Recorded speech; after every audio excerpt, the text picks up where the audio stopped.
మా ఛానల్స్ లో వ్యాపార ప్రకటనలు, ఇంటర్వ్యూల కొరకు మాకు వాట్సాప్ మెసేజ్ చేయండి 7799978978.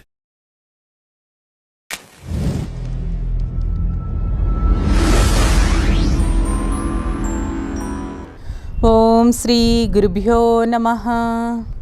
Welcome to our channel. ఈనాటి ఎపిసోడ్లో మనం చూడబోతున్నాం ఉత్తిత్త పార్శ్వ త్రికోణాసన. ఉత్తిత్త అంటే శరీరాన్ని బాగా ఎక్స్టాన్షన్, పొడిగించబడిన అనేటువంటి అర్థం వస్తుంది. పార్శ్వ అంటే సైడ్, మన యొక్క సైడ్ కంప్లీట్ బాడీ, పార్శ్వ థొరాసిక్ ఈ విధంగా చెప్తాం కదా. ఈ సైడ్ బాడీ అంతా కూడా బాగా స్ట్రెచ్ అవ్వడం జరుగుతుంది. కాబట్టి ఈ యొక్క ఆసన ఫైనల్ పోస్ట్ మనం చూస్తే కనుక మన శరీరం అంతా బాగా చక్కగా సైడ్ థొరాసిక్ రీజన్ అంతా స్ట్రెచ్ చేస్తూ ఉంటాం. కాబట్టి ఈ యొక్క ఆసనానికి ఉత్తిత్త పార్శ్వ త్రికోణాసన అని మనం పిలవడం జరుగుతుంది. ఆసన యొక్క బెనిఫిట్స్ ఏంటో ఇప్పుడు మనం తెలుసుకుందాము. ఈ ఉత్తిత్త పార్శ్వ త్రికోణాసనలో మన యొక్క సైడ్ బాడీ అంతా కూడా ఎంత బాగా స్ట్రెచ్ అవుతుందంటే ఆసన చేసి చూస్తే మీకే అర్థమవుతుంది. సో ఇది మన యొక్క బాడీ ఫ్లెక్సిబుల్ని, బాడీ స్ట్రెంగ్త్ని ఇంక్రీజ్ చేయడానికి చాలా హెల్ప్ అవుతుంది. సేమ్ టైం మన యొక్క పాదాల దగ్గర నుంచి ankles, calf muscles, knees, hamstrings and thigh muscles, at same time upper body దగ్గర ఈ సైడ్ స్ట్రెచ్ అంతా కూడా చాలా బాగా జరుగుతుంది. కాబట్టి కంప్లీట్ హోల్ బాడీ అంతా కూడా బాగా స్ట్రెచ్ అవ్వడం వలన బ్లడ్ సర్క్యులేషన్ అనేది బాడీకి చాలా బాగా జరుగుతుంది. అట్ సేమ్ టైం మన యొక్క ఛాతీ అంతా విశాలమయ్యి అంటే శ్వాస తీసుకోవడంలో ఉన్నటువంటి దోషానికి కూడా చాలా బాగా హెల్ప్ అవుతుంది. సో ఈ యొక్క ఆసన రెగ్యులర్గా చేయటం వలన కిడ్నీస్ ఇష్యూస్కి, అలాగే మన యొక్క లివర్, గాల్ బ్లేడర్ వీటిలన్నిటికీ కూడా చాలా బాగా మంచిగా ఉండి ఇవి బాగా టోన్ అవ్వడం అనేది జరుగుతుంది. సో ఈ ఆసనాన్ని ఎలా చేయాలో ఇప్పుడు మనం చూద్దాము. ఉత్తిత్త పార్శ్వ త్రికోణాసన కొరకు ముందుగా స్టాండింగ్ పొజిషన్లో నుంచోవాలి. స్టాండింగ్ స్థితి నుంచి లెగ్స్ మధ్యన ఒక 3 feet డిస్టెన్స్ తీసుకోండి. వీలైతే ఇంకొంచెం డిస్టెన్స్ పెంచి 4 feet తీసుకోండి. దీనిలో చాలా జాగ్రత్తగా నిలబడండి.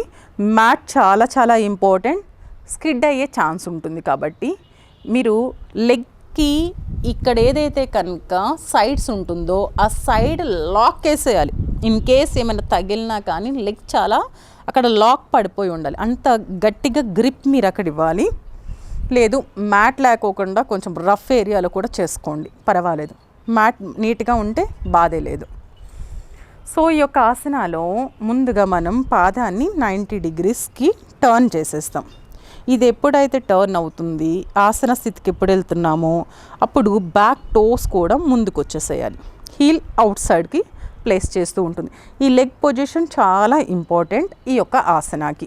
శ్వాసని తీసుకుంటూ 2 చేతుల్ని పైకి తీసుకుని శ్వాస వదిలేసేటప్పుడు చూడండి, మోకాల్ని 90 degrees అంటే ఎల్ షేప్ వరకు కూడా బెండ్ చేయాలి. అలాగే బ్యాక్ లెగ్ చాలా ఇంపార్టెంట్, స్ట్రెచ్ అయి ఉండాలి. నీ బెండ్ చేసేయొద్దు, స్ట్రైట్. ఎక్సేల్ చేస్తూ హ్యాండ్ని పాదానికి బ్యాక్ సైడ్ చేస్తూ నెమ్మదిగా ఈ యొక్క హ్యాండ్ని తీసుకొచ్చి బైసప్ అండ్ ఇయర్ క్లోజ్ చేసేస్తాం. ఇక్కడి నుంచి నెమ్మదిగా మన అరచేతిని చూడాలి.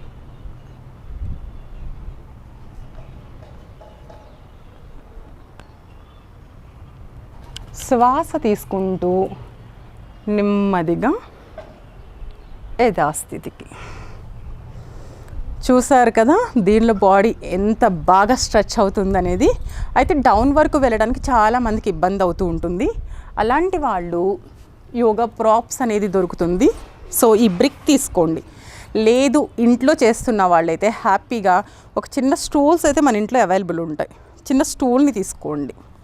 నేలపీట అంటారు కదండి, ఫ్లోర్ లెంత్లో ఉంటుంది, అది తీసుకోండి. మరి హైట్ స్టూల్ తీసుకోవద్దు. చిన్న స్టూల్, ఒక చిన్న డబ్బా ఇంట్లో ఏదైనా ఉంటుంది మనకి అవైలబుల్గా, చాలా ఉంటాయి కిచెన్లో మనం చూసుకుంటూ ఉంటే. సో దాన్ని తీసుకుని ప్రశాంతంగా శ్వాసను తీసుకుంటూ హ్యాండ్ స్ట్రెచ్ చేయండి. దెన్ స్లోలీ ఎక్సేల్ చేస్తూ ఈ బ్రిక్ని స్టార్టింగ్ చేసే వాళ్ళైతే ఫ్రంట్ పెట్టేసేయండి. ఫ్రంట్లో స్ట్రెచ్ చేయండి ఇలా.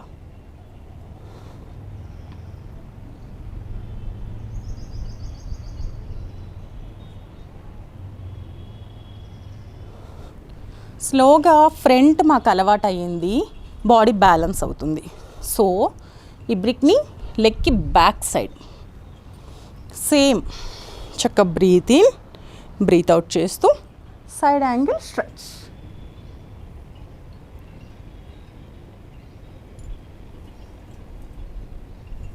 ఇంకొంచెం ట్విస్ట్ చేయండి బాడీని. రైట్. మనకి బ్లాక్ ఉండడం వలన చాలా బాగా హెల్ప్ అవుతుంది. ఆసన స్థితిలో ఒక 30 సెకండ్స్ వరకు ఉండండి. ఆసనాన్ని మళ్ళీ రిపీట్గా కూడా ఒక 3-4 టైమ్స్ వరకు చేసుకోవచ్చు. ఆసనం అయిపోయినాక లెగ్స్ మధ్యన గ్యాప్ తీసుకుని 2 చేతులు శరీరానికి ఇరువైపులా పెట్టేసి రిలాక్స్.